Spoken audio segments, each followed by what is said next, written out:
Bill Griff here. How are you? Hey, I'm doing well. How are you? Doing wonderful. And I know you've been everywhere and with Ryan Shazier and Ohio State and all that. And we're going to get into kind of this quarterback theme across the country. But just your initial take when you found out about Tua Tagovailoa's missing the second scrimmage and being injured again a little bit. Well, it's best to play it cautious at this point in the year, obviously. You don't want to aggravate anything. I'm sure it's really put a little bit of a damper on the hype, though, and I think that in some cases might be a good thing because I know that our last impression of Tua Tagovailoa is the guy that stepped in and did what he did in the national championship game. So, like you said, the Mac becomes more important. Jalen Hurts becomes tremendously important at this point where it's not just about one quarterback in Tuscaloosa. And as you alluded to, it's not just Alabama. There are a couple other programs with that going on. Oh, there's no doubt. I mean, on the Sporting News site right now, we read about Ohio State's battle. I've seen 2 or 3 names thrown about there. Coach Riley at Oklahoma, he's looking at somebody who's going to replace Baker Mayfield. Dabo's got to replace somebody. Alabama doesn't know who theirs is going to be. This is at some big programs. We're not sure who the quarterbacks are. You could throw Georgia in there too, perhaps. I mean, Jake Fromm's got competition from Justin Fields. Sure. And remember, if you don't think Fromm can lose his job, remember what we said about Jacob Eason last year at this time. So I think the competition's healthy there. It's healthy at Alabama. I was at the Ohio State spring game where, depending on who you ask, I like Joe Burrow the most, but he appears to be the most likely transfer candidate. It's a wild situation. So, and Clemson, where Trevor Lawrence is probably the most highly recruited quarterback they've had ever. It's that much more interesting because those 4 teams I just mentioned would be my 4 best bets to win the national championship next season. Oh, really? So go into that a little bit. Well, I mean, look at where the power is. I mean, if we're just talking preseason rankings, I think Alabama, Ohio State, Georgia, and Clemson will probably be in some sequential order of 1 through 4. The talent with those teams, there's a gap between them and everybody else in their conference. I don't know that a Pac-12 team could win 2 playoff games. I don't know that a Big 12 team could win 2 playoff games. I guess if I added another team on that list, it would be an Oklahoma or probably somebody else out of the Big Ten, particularly that Big Ten East. And as you said, it's interesting that every one of those, we can't for sure say, this guy right here is the quarterback. That's an interesting statement, right? I mean, I guess what does that give you a statement of? The overall program strength or what? Well, I think it's good to have depth at quarterback. I mean, Alabama proved that last year. Ohio State proved that in 2014. Clemson, it was a case where they had the quarterback with Deshaun Watson for 2 years. So I don't think that's an accident. It's good to have healthy competition at the best position on the field. But I think what also, in particular, Alabama, Clemson, Ohio State share is amazing depth on the defensive line. And that's the second biggest difference maker to me in college football. If you've got a big, deep defensive line that can disrupt things to the other team, you're going to be in business. And I would think you would agree with me, probably led by Clemson. They've got not only depth, but their top 4 are junior, senior laden, which means they've played a lot of football and they're very talented. Well, they got 4. I've never really gone on somewhere and said all offseason where I think they have 4 first-round picks on their defensive line. Where does that happen? How does that happen? Where you have that much talent on your defensive line and the willingness to stay after the loss to Alabama last year. Yeah, their defensive line is going to be very good. And Dexter Lawrence, their depth is so good. I've been telling people this. They had a defensive lineman across the board, 4 different guys that were first-team All-Americans, depending on which publication you're talking about last year. Not too many teams can say that ever. Wow. And we all know that's where it is, and that's always been the adage, as you know, when teams talk about, why is the SEC so dominant? Well, why are they more dominant than other leagues in the country? They always go to the defensive lineman athleticism and speed. It seems like these teams have picked up on that. Certainly Urban Meyer has, coming up from Florida.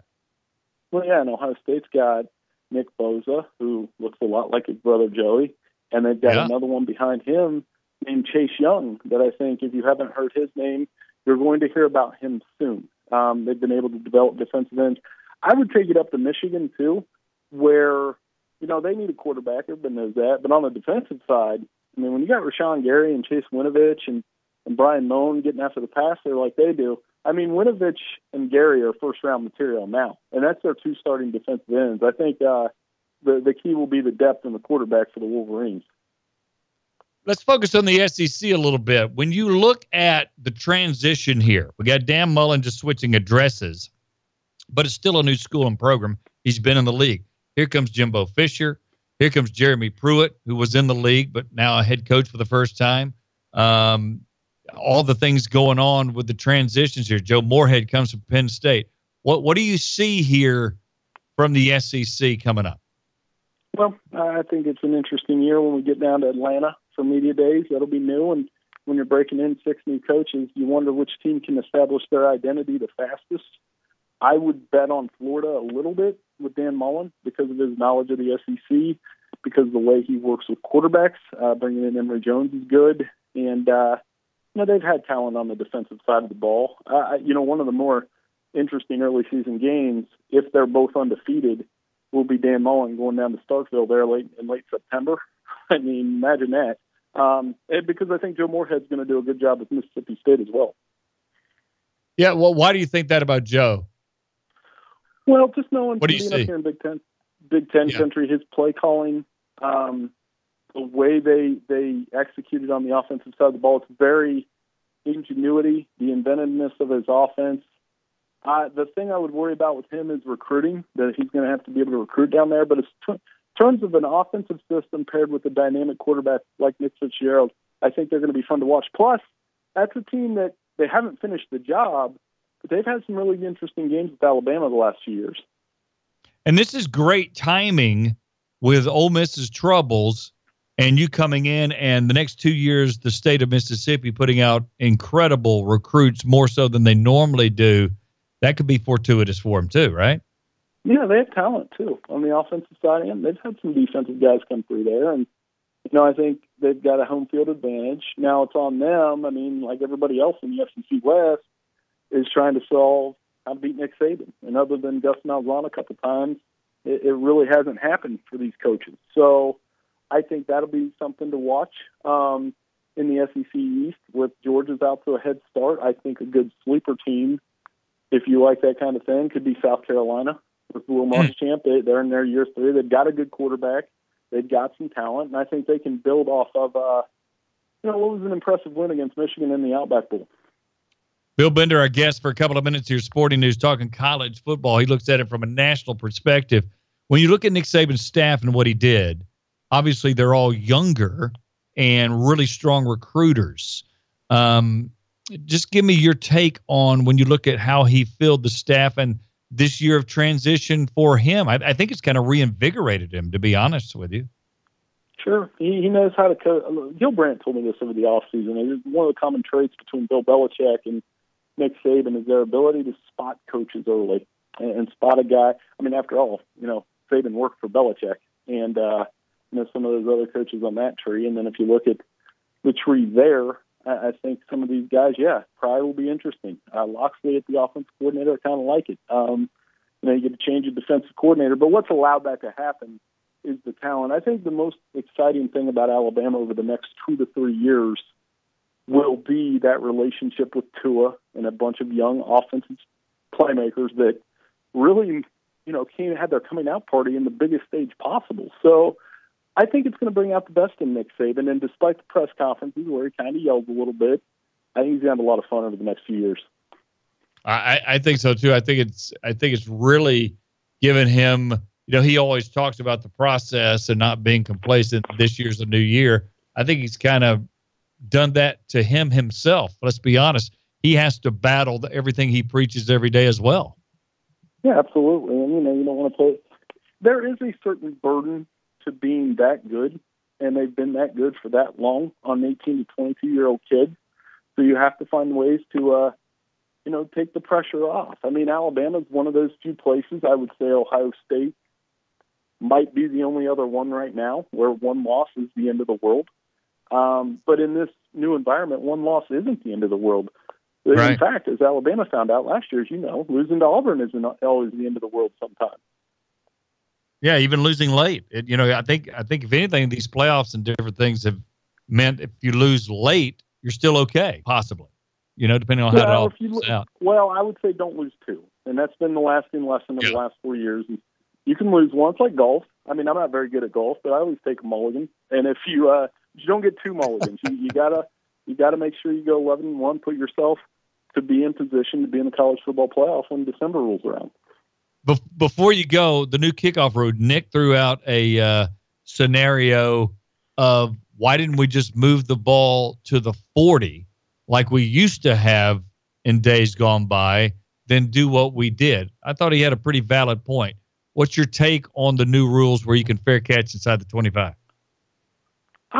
I think it's any rule that increases player safety for this game, that in a situation where you can, I'm for it. Targeting's a little bit different because I think it's so nebulous and not necessarily applied correctly. Whereas this one I have no problem with, because if that lessens the number of concussions and the health concerns that we have for the game, it's fine. And plus, you start 25. The worst thing you can have on a kickoff is have them either run it back or have somebody hurt. And I think this will help with that. Do you foresee the day kickoffs are gone? I do. I don't know how soon it will be, which is, I get it. If you're a kicker or a kick return specialist, I mean, you and I grew up with guys like, the Rocket or Eric Metcalf and guys like that make their living. I mean, we have an All-American spot for the return man. So I think it would affect the game. But the way it's going, I could see that happening down the road.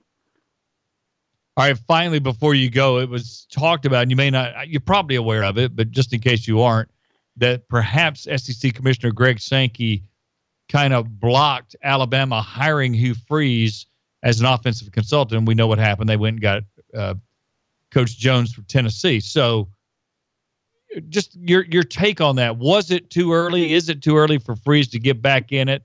And what do you see for him as far as whenever his coaching career gets resurrected? Well, to be honest, I thought they were going to hire him as an offensive coordinator. And I thought, man, you pair him with Tua, that would have been trouble. And most schools are already in trouble when they place Alabama, but with that, it would have been even more.